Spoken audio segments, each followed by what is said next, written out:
I'm going to try and get this podcast in before my dog starts barking again. It's a race against time. You are Locked On MLB, your daily MLB podcast. Part of the Locked On Podcast Network, your team every day.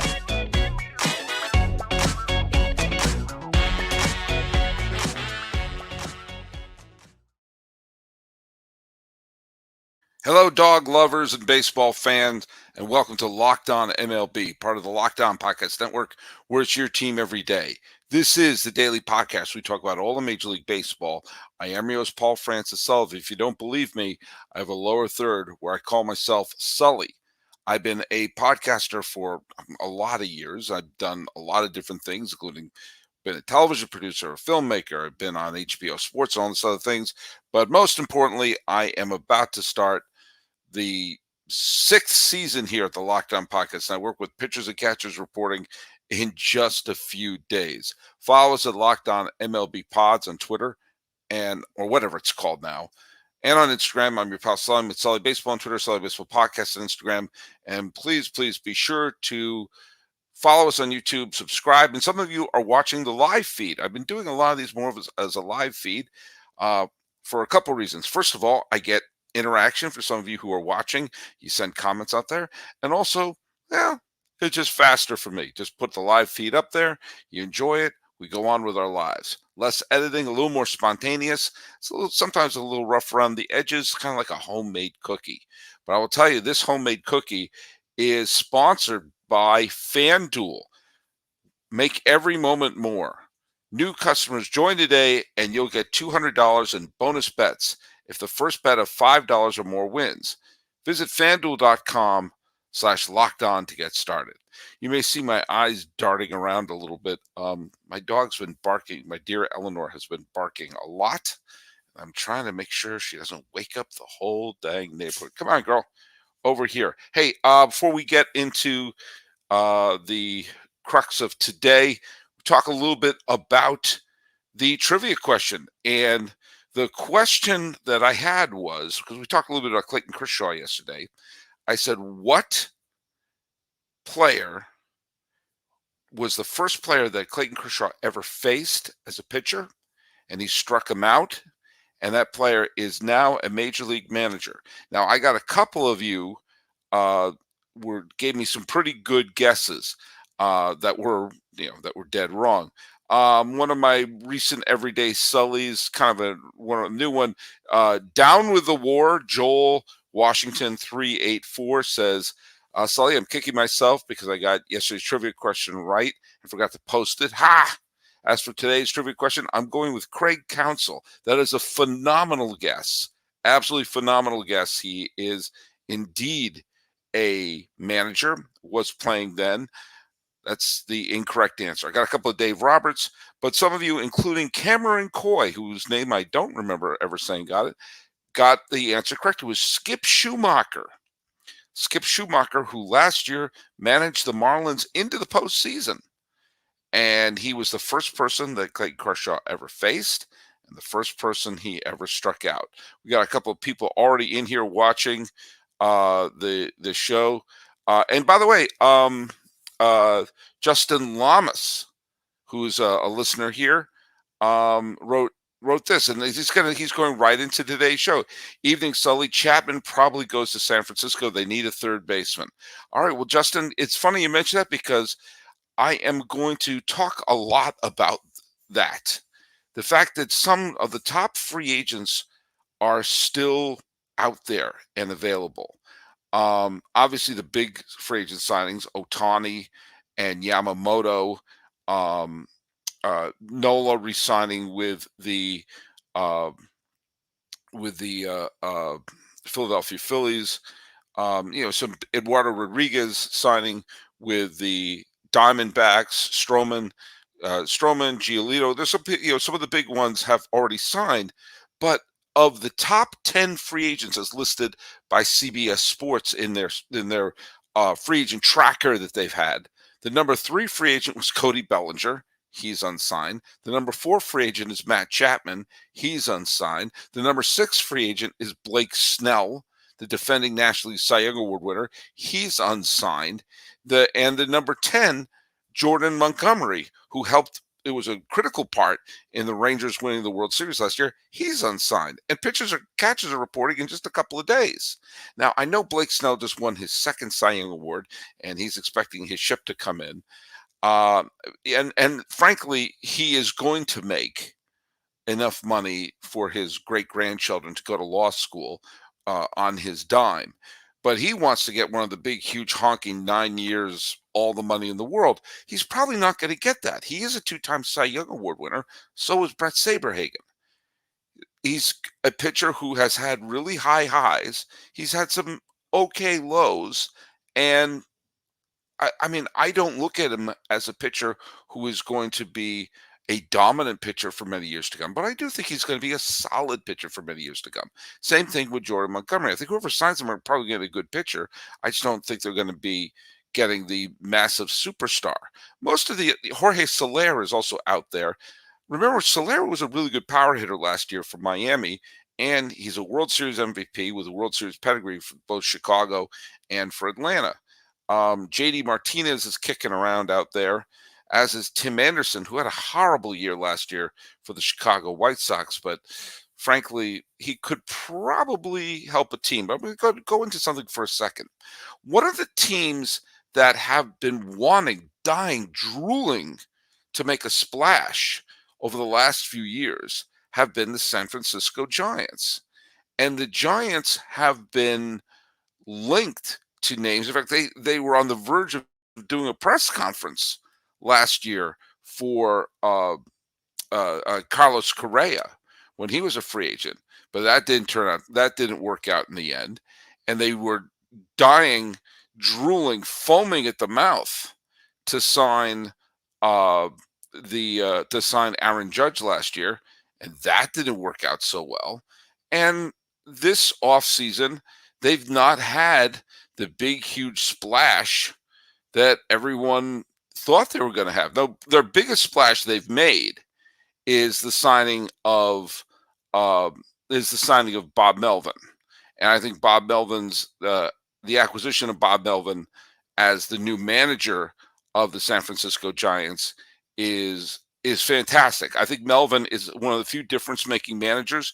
We've seen him do tremendous work with leading the Arizona Diamondbacks when he was the manager there, got them to the League Championship Series. He got several A's teams that were incredibly underfunded into the postseason. And we also saw, we also saw that they got the San Diego Padres all the way to the League Championship Series just a few years ago. And that's a fantastic signing for the San Francisco Giants. A native of Palo Alto and someone who has Giants pedigree, was part of the playoff team of 1997. And he's going to be, I think, an absolutely perfect move for the Giants. But they've not made the gigantic splash that they've wanted to make. They signed, they acquired Robbie Ray in the trade that sent Mitch Haniger and Anthony DeSclafani to the Seattle Mariners. Now, Ray was injured for most of the year last year, but he was a former Cy Young Award winner. So, maybe he's going to make a big difference. And their big acquisition was signing outfielder Yoshitomo Susugo. I'm sorry. I'm going to say I always feel terrible when I mispronounce names like that. Fact of the matter is, we're all going to learn how to say his name. If we're able to pronounce Minkiewicz and Yastrzemski, we'll be able to say his name. I haven't said his name out loud that much, and he should be a good fit for the Giants. But that's not the big splash that they need. And I can't help but think that with the pitchers and catchers reporting soon, the Giants should essentially be like the TV show Supermarket Sweep, Are they going to make the one big splash? No. But they can make a bunch of little splashes, and I think they should. I also think there's a couple other teams that should take advantage of this, well, I don't want to say bargain basement, but a sense of urgency for some of these players who could be big impact players to sign. But the Giants should be front and center. And I'll tell you exactly how when we come back. As I mentioned before, it's a FanDuel day, and happy Super Bowl weekend for all of those who participate. This is going to be a big, we mentioned the San Francisco Giants in this one. Well, guess what? It's a big weekend for those of you who are San Francisco fans and love your 49ers. They're going to be playing the Taylor Swifts of Kansas City. If you're like me, Super Bowl Sunday is just a fun day. It's a fun day about sitting on the couch, hanging out with friends, eating good food, and making some super bets. FanDuel has so many ways for you to end the season with a W or 2 or 3. Not only can you bet on who is going to win Super Bowl 58, but FanDuel also has bets for which players will score a touchdown, how many points will be scored, and so much more. New customers join today and you'll get $200 in bonus bets if your first bet of $5 or more win. Just visit FanDuel.com/lockedon to get signed up. That's FanDuel.com/lockedon. Make every moment more with FanDuel, which is the official sportsbook partner of the National Football League. Hey, quick reminder that Locked On has begun the first ever national sports 24 streaming channel on YouTube that you can also now find on Amazon Fire TV. Locked On Sports Today is here for you 24/7, covering the top sports stories of the day with local experts of Locked On, plus our national shows covering every league. Find Locked On Sports Today channel now on Amazon Fire TV. Now, as our good friend watching us right now has pointed out, our good friend Justin Lamas has pointed out. I was looking for Jung Hoo Lee as well. I'm sorry, I've been sorry. I have about 50,000 notes up in front of me, and I'm sure someone is going to throw tomatoes at me. Chapman, third baseman, outstanding defensive player. Giants need a third baseman, and they need to have some They need to solidify their infield. He's available. He's a tremendous defensive player. Has some pop. Boom. Soler is available. They've been talking with him, kicking the tires on him. Why not also sign Snell? Now look at the Giants play in a pitcher's ballpark. Snell had one of the best years of his career under Bob Melvin. Melvin is now the manager of the Giants. You put Snell and Ray and the rest of this rotation together. This is a team that just finished a little bit under 500, but contended for a giant chunk of 2023. To go into 2024, they should just say, hey, we didn't get you one big free agent, but we signed 4 or 5 pretty good ones on a team that already has a little bit of talent. That's what we need to do with this team. I'm sorry, I'm not a member of the Giants here, but that's what they should do in order to put the product on the field. Are they going to catch the Dodgers? No, but I've said this over and over again. They don't have to. The Dodgers, doesn't matter if they win 95, 105, 115, or all 162 games. It doesn't matter. All that matters is get into the postseason. And the Giants have won in the past with quality pitching, and now they got themselves a terrific manager at the helm. No offense to Gabe Kapler. He did a pretty good job in some of those years. And other years, he was just banging your head against the wall. He had that fabulous season in 2021 that I think was a bit of a fluke. But hey, he got them there. They won the division in 2021. They didn't get past the Dodgers, but still, they did win the division that year. And now they need to get back in. They need to get back in because that season in 2021 remains their only trip to the postseason since the 2016 year where they went to the division series against Chicago. And Giant fans are getting a little bit like, hey, come on, let's get this going here. We've seen teams flip it around fast, and they also see that it only takes 84, 85 wins to punch a ticket and take a shot. They want to play like the Diamondbacks and the Phillies and take their shot into the World Series. And speaking of them, both the Diamondbacks and Phillies should be taking some serious looks at some of the players who are available right now. I think Jordan Montgomery is a perfect fit for both of those teams. Cody Bellinger has been, Justin Lamas, my listener here, says Bellinger goes to the Bronx. I don't buy it. I don't buy it. I think Bellinger's going to one of two places. He's going to go back to the Cubs. I think that's probably the best fit for him. Or he'll go to Philadelphia. I think those, Snell, if I were the Phillies, I'd be kicking the tires on Snell. And if I were Arizona, I'd be kicking the tires on Jordan Montgomery. If you put Montgomery on the team with Gallen, with Kelly, with Rodriguez, all of a sudden you have a four-man staff, and the Diamondbacks would look better than the team that won the division last year. The same thing could be going on, especially since they re-signed Nola for Philadelphia to put together their chance to add to their postseason pedigree. So hey, there's my first look of the night. If no one's signing these players and you can add to your squad, take advantage of it. Absolutely take advantage of it. And I also, Sam Kim asked me, why is Snell getting so little long? Is he asking for too long of a deal?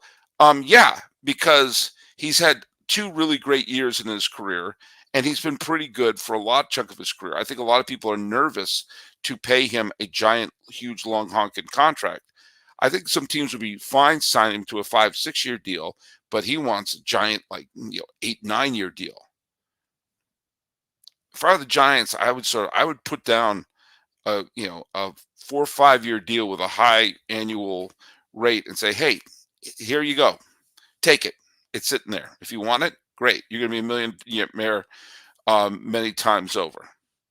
He does walk a lot of batters. He does, he is a 2-time Cy Young Award winner, but he's also someone who has low valleys as well. Now, I find a very interesting player to be Tim Anderson. When you take a look, there's a bunch of teams that need an infielder to solidify their squad. This was a guy who a couple of years ago was an MVP candidate, and he's fallen off a cliff, sure, but maybe you sign him to a 1-year deal and you hope for that turnaround the way that Bellinger did. You don't go from a potential MVP candidate to being just a completely worthless player in a couple of years. He had some stumbling blocks, some injuries, and some stumbling blocks in the way there, and maybe dust himself off there to prove himself. If I were a team like Miami, I would absolutely be kicking the tires on Tim Anderson on a short deal, a 1-2 year contract, to say, hey, here's what you got. Here's what you got to do. But that's the advantage of some of these teams that have openings and want to make a splash. For the Giants, literally a splash into McCovey Cove. But I think San Francisco, Arizona, Philadelphia, and Miami should be taking good long looks at some of these players who are still available and say, we've got money. And by the way, every team has money. And to say we're all teams like the Philadelphia, Arizona, and Miami were the 3 wildcard teams last year. They were all playoff teams last year. And San Francisco was right behind them, along with Chicago. You've seen Chicago is playing aggressively. New manager, made some acquisitions, and I do think Bellinger is going back. But he could go to Philly. But either way, I think the team that should be looking the hardest at these available players is San Francisco, because they only finished a few games out last year, and they've got the Hall of Fame level manager who is just really a pennant and a World Series championship away from having a serious Hall of Fame discussion. But there we go. We'll see what happens. But for a chance to win the championship of the World Series, there's another kind of championship that's being kicked around as a potential for baseball coming forward, and one that, frankly, I'm not too excited about. Quick reminder, Locked On has launched the first ever national sports 24/7 streaming channel on YouTube, and now you can find it on Amazon Fire TV. Locked On Sports Today is here for you 24/7, covering the top sports stories of the day. Local experts of Locked On, plus our national shows like this one, covering every league. Find the Locked On Sports Today channel now on Amazon Fire TV. There was something that was posted on Twitter, and yes, I don't know if that makes me a rebel that I still call it Twitter, but it's Twitter. Uh, and that is a presentation that owners heard about the Los Angeles Olympics of 2028, and Major League Baseball players could play in the 2028 Olympics. The proposal, and this is according to Evan Delrick of Fox Sports, 6 or 8 nations, a 5 or 6 day tournament in mid-July in Los Angeles. Here, I'd probably go. There would be no All-Star game that year, and the regular season would be reduced to 158 games. Now, I don't 100% dismiss this. I was very much against the World Baseball Classic, and this last year I loved it. I think it finally, the first time, at least from my point of view, I found it to be exciting. The Olympics means something more than a World Baseball Classic, I think, because an Olympic medal is something tangible and real and everything. Because the Olympics are going to be in LA, was that final? I guess that's true. God, the traffic is bad enough now. Then it's not like you'd be sending the players to Brazil or London or to Sydney, Australia to play baseball. They'll be coming, basically to here, to the luxurious Locked On MLB studios here in Pasadena overlooking the historic Rose Bowl. I have no problem with cutting back the number of games in a season. I think they should anyway. I'd go back to the 154 game schedule, and I've been a huge proponent of ending the regular season at the end of August, or at least on Labor Day. Have Labor Day be the end of the season and start the playoffs in September. If we're going to expand the playoffs, then I think that you don't play all 62. You start the playoffs in September, and you avoid the possibility of baseball going deeper and deeper into November, especially if you have Minnesota, Denver playing. Do you really want them playing in a later part of November outdoors? So I don't mind them pushing it back, and I've been a huge proponent also of starting the season with the All-Star game, not having it at the midway point of the season. I think it no longer serves any purpose at the midway point of the season, and having something interesting at the midway point is fine. I know this is a cliche, but if I were a general manager of a team in the middle of a pennant race, first of all, I don't want to stop the pennant race in the middle of the season. But the other thing is, I don't want my players doing anything but playing for me. And if I'm a player, sure, it'd be fun to win an Olympic medal. Great. But and I do know that they've pulled it off with hockey. I know they pulled it off wonderfully with hockey, and Olympic hockey is unbelievable. So maybe I'm being a little bit of a hypocrite here, and I have been wrong in the past. I was wrong. I did not want the wild card back in the mid 1990s. I was hesitant to the wild card game. I've been hesitant of a lot of things, where it turns out that I was wrong about.